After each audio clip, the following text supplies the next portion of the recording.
Hey y'all, welcome and welcome back. Today I have Babe.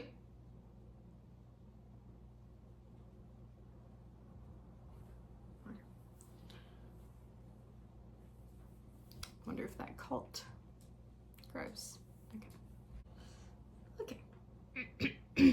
Hey y'all, welcome and welcome back. Today I am here to read more of your guys' stories that you sent to me that are quite terrifying, and it's going to be a fun, relatively long video. I picked on the longer side of stories today. So get comfy, grab a snack, or start that household chore that you were going to do while you listen to this in the background, and let's get into it. I have a few stories about my few years in college. I've always been very susceptible to paranormal experiences, so when I experienced things in my years on the campus, I didn't think much of it. My freshman year of college, Hurricane Irma hit in September and we lost all power and had to move. Because we were in North Georgia, hurricanes weren't common here, so we were all kind of ill-prepared when it came to what to do. My friend and I were packing up our dorm rooms because we were told we were allowed to leave campus for a little while, and we were leaving my dorm room when something weird happened. My best friend walked out of my room, turned, and came to a dead stop. When I walked out of the room, I looked at her and asked what was going on, and she said, "Turn around and look at the end of the hall." When I turned around, there was a little girl standing at the end of the hall, but I was the only girl from the hall that was still on campus. This is just one of the few experiences we had with this specific ghost in the hall.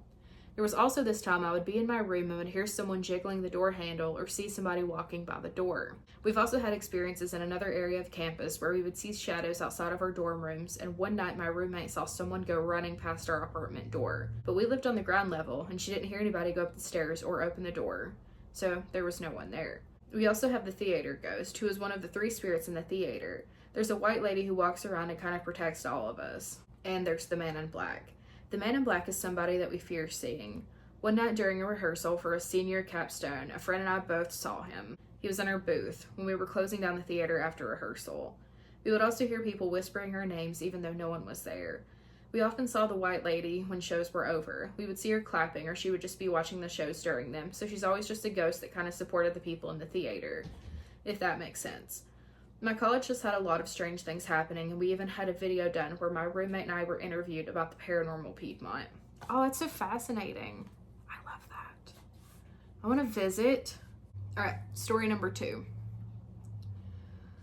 I've been having paranormal experiences since I was 2. The story is how my grandpa saved me, my cousin, and my grandma's lives. My grandpa passed away when I was 6 years old, and he always told me he was my guardian angel. This occurred one day when I was 12. Us girls were out shopping at the mall having a great time when they announced that there was a thunderstorm warning for our area. My granny decided to get going home and we headed out. But on the way home it was raining so hard she couldn't see to drive, so she pulled into a movie theater parking lot to wait for the rain to slow down. After a minute I heard a booming male voice yell at me, "Get out of there." I looked around confused. Then he yelled, "I mean it. You have to leave now." I immediately started crying and begging my granny to leave. I was practically hysterical. She was confused by how upset I was, as I was never this type of kid to throw fits or have meltdowns. So she listened to me, and we left. It took about 20 minutes to get home, but we made it safely. As we walked into my parents' house, I saw the TV was on and it was showing breaking news. A tornado had hit the movie theater we were at, and every car in the parking lot was flipped over and or crushed. I'll never forget that scene of all the cars tossed around. I pointed at the TV and yelled, "Granny, that's where we were." My granny told my mom that had happened, and we were all shocked to say the least. Thankfully, no one passed in the tornado. Thanks, Grandpa. Story number 3. I live in Scotland, not in the Scottish Highlands, but when I was younger, I went on a school trip to this adventure camp for a week in the very top of the Highlands. This place is so remote that there's no signal or people for miles. When we got there, we were being assigned cabins, and there was one cabin separated from the rest on top of a small hill, which I immediately got an eerie feeling about the hills behind it. I just so happened to get that one. That's always how it goes. It's literally the start of a scary movie. It started off fine on the first night, but on the second night I was going to sleep, and I'm a very light sleeper, so if there's a noise, I will wake up. I was woken up by a blood-curdling scream in the distance. I asked people in the morning if they had heard it, but everyone was asleep. On Thursday, we had a treasure hunt in the hills behind my cabin that I was scared of, so our team could get a flint and steel for the next night, because on the next night we were going to be on the island they called Survival Island, where we are left on the island to survive for a night. Oh my gosh. I'll get back to that, but during the treasure hunt I got split up from some of the people in the group, and when I was split up I saw a really strange deer. The stair was on its own, and it was staring at me. I found it strange, and went to the rest of my group where we were looking for the last item. I looked behind me, and on the hill I saw a little elf creature. It looked like a djinn from the Dark Crystal, if you've ever seen that, with no hair and no clothes. It was just there for a second, and then it ran off. But that isn't even the scariest thing that happened. The next day, on Survival Island, we got on the island, set up camp, and made a campfire. We stayed up until like 2 in the morning, but before that, when the sun had set, I immediately started hearing that blood-curdling scream again.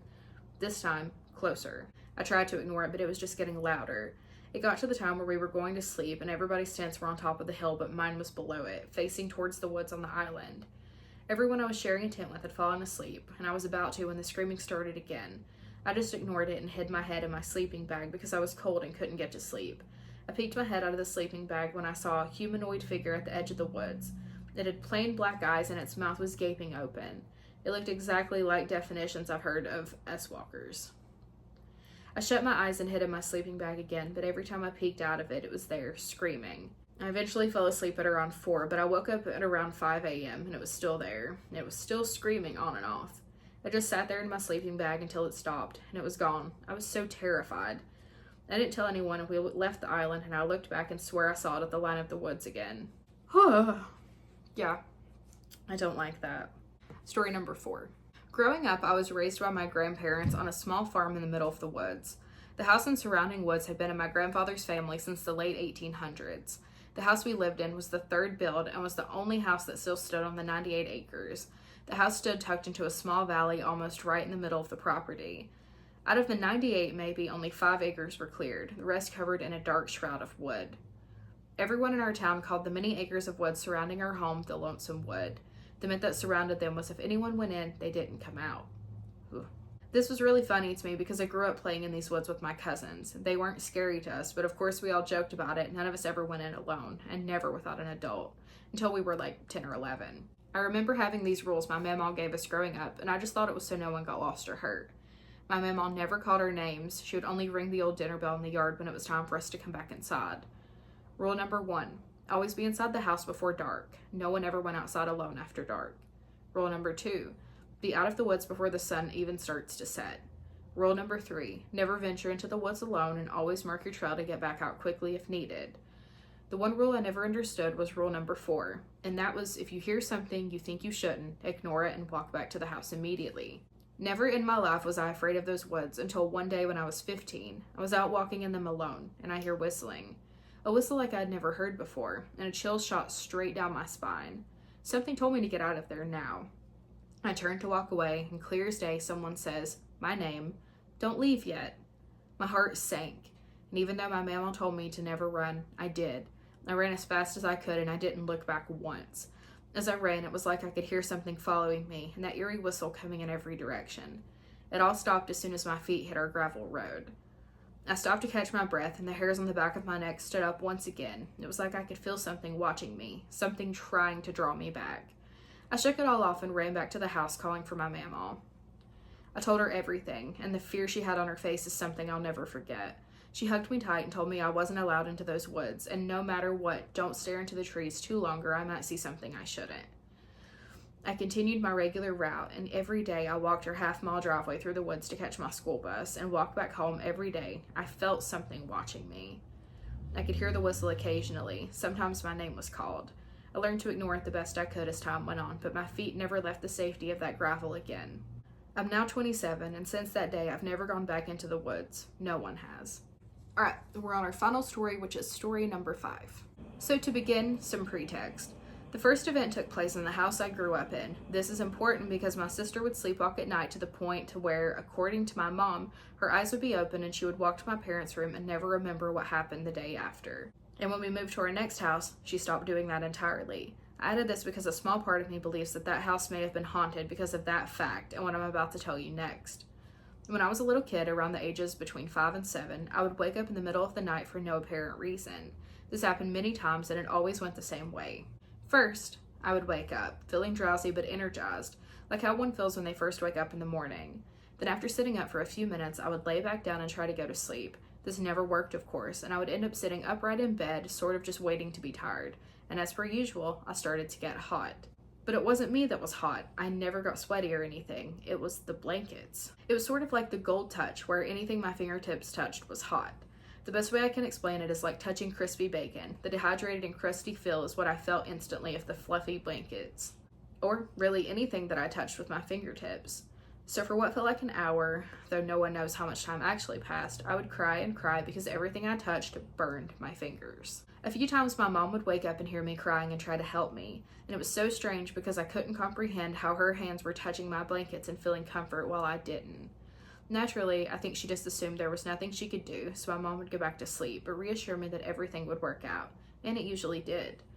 She would leave, and sooner or later my blankets would be soft and cool again, and I would wait for the dizzy spells to pass before falling asleep. I want to add that the dizzy spells were extreme. Maybe it was from crying, I'm not sure. I remember watching the room sway like I was on a boat. To me, this is the strangest part.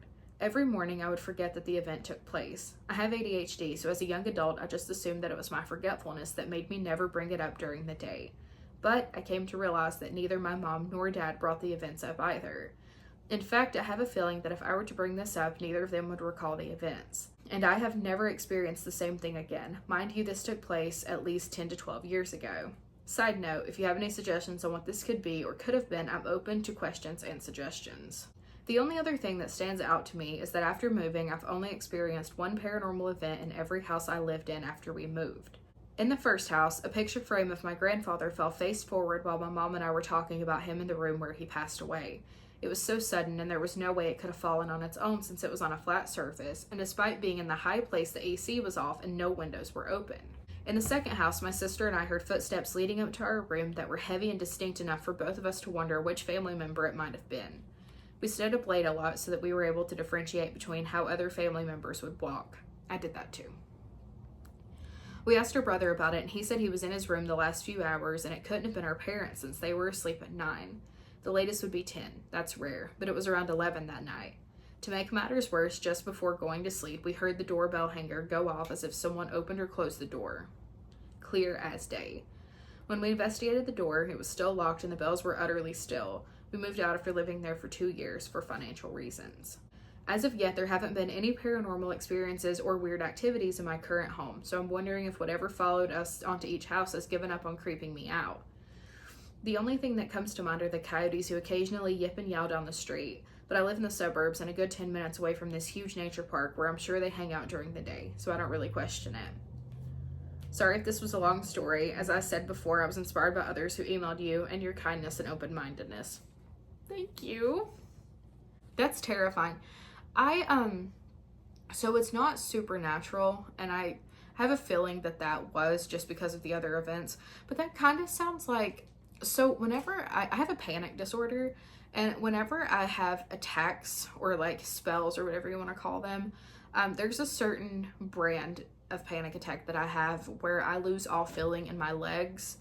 They go completely numb. It's literally like they don't exist, and when I move them, it feels like they're moving in slow motion or like through jello. It kind of sounds like one of those panic attacks. So I'm not saying it is, because it definitely could be paranormal, like paired with everything else that makes sense that it's paranormal, but it could also have been panic. So I don't know which is worse. I honestly don't know which is worse. Anyways, that is all that I have for you today. Thank you guys for hanging out with me 4 times on here this week. You're probably getting very sick of my face, but hopefully we'll be back down to a normal schedule next week. And yeah, I hope you enjoyed this week. I had fun hanging out with you, and we will talk later. Bye.